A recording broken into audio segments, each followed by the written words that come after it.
thought, in America, that they would do this? Doesn't it tell you? And there was no, when you asked them, there was no response. They didn't tell you why your emails were shut down?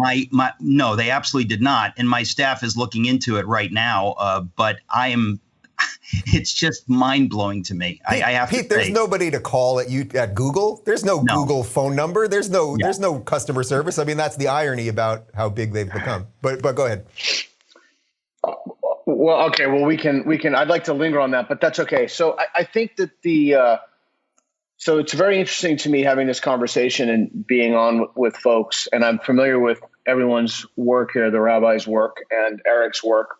And what's interesting to me is what's so important now wasn't important before. And this is interesting how the culture has shifted and the times have shifted. So now metaphysics is really unimportant, whether there was a talking snake, whether someone walked on water. It just seems like such quaint questions, and having debates about these things seems so rather silly. I think what's important now is that we all share a mutual threat, and that is we're in the middle of a cultural revolution, and we see that the society is under siege by maniacs who've taken control of our institutions.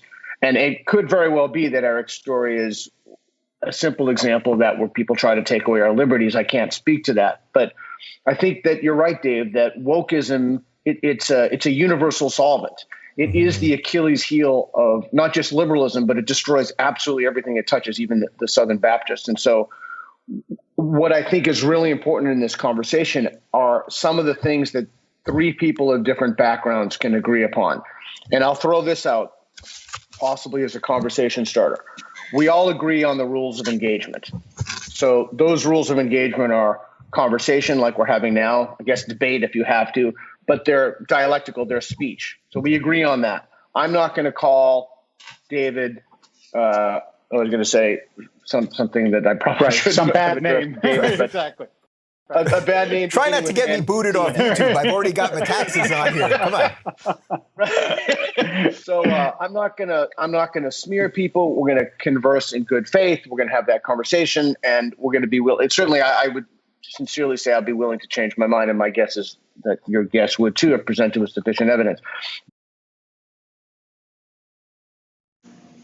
Hey, White it's Cam.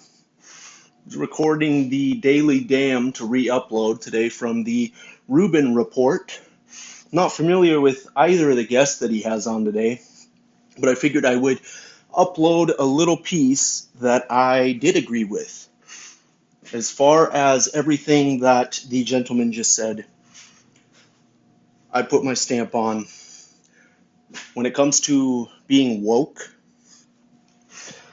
I think it has turned into a politically correct movement, the very same movement that had Aunt Jemima removed from the SERP, that had Uncle Ben removed from the rice, that had people thinking about renaming John Wayne International Airport. In order to have these discussions and figure out how we want to shape our culture, because that's what we're doing right now. We are shaping the culture of America for generations to come right now.